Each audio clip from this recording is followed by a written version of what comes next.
Acho que tem uma coisa que é meio da ordem do... Não é do racional só, né? Claro que, assim, tem a primeira semente, né, que uma história tem, assim, na cabeça da gente, é uma coisa que não é muito racional, né? É uma coisa meio intuitiva, assim.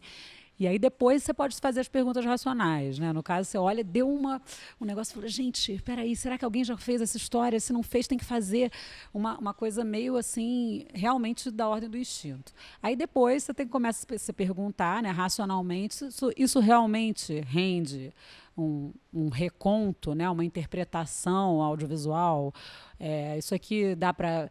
a natureza dessa história é mais para série, é mais para novela, não é nenhuma dessas, é literário, enfim, qual é o gênero, né, que isso aqui se presta mais e tal. Aí você vai, na verdade, esmiuçando, né, mas a primeira coisa é ser sequestrado pela história. Isso aí é o acaso, as vivências que a gente tem, né, que de alguma razão, quer dizer, na hora que eu vi aquilo, no caso do assédio, por exemplo, eu achei que era uma história forte, aquilo me tocou, né? Eu falei, nossa, mas essas mulheres, eu não sabia que elas tinham tido essa importância na captura, né, na história toda, assim. Elas não foram só vítimas, elas foram muito mais do que isso, né? Foi além disso. E aí o meu primeiro abalo foi emocional, né? E foi isso que me colocou dentro da história. Depois disso, eu falei, não, isso aqui realmente, racionalmente, acho que para uma série, o formato que daria mais certo era uma série. Eu imaginei a ideia do coro, aí imaginei a questão dos depoimentos. Aí você vai, na verdade, juntando, né? Fui juntando as pecinhas e tentando construir o que seria essa linguagem, o que seria esse formato.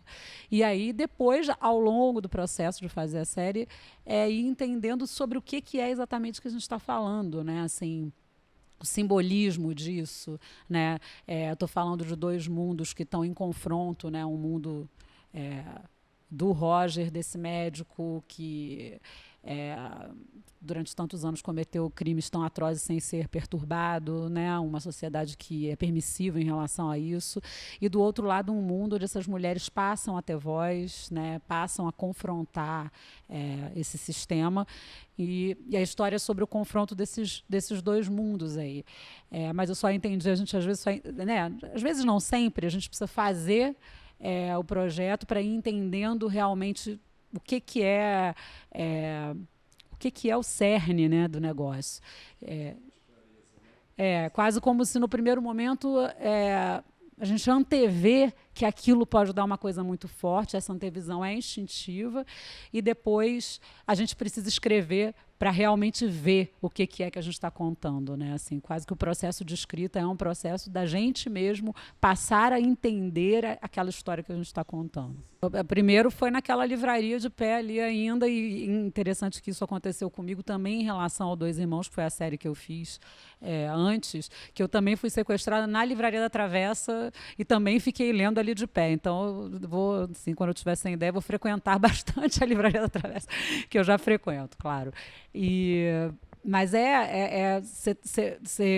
aquela emoção do primeiro momento, né, onde eu sinto que aquilo ali e realmente fui sequestrada por aquilo, e agora eu tenho que fazer alguma coisa a respeito. O que é essa alguma coisa que eu vou fazer?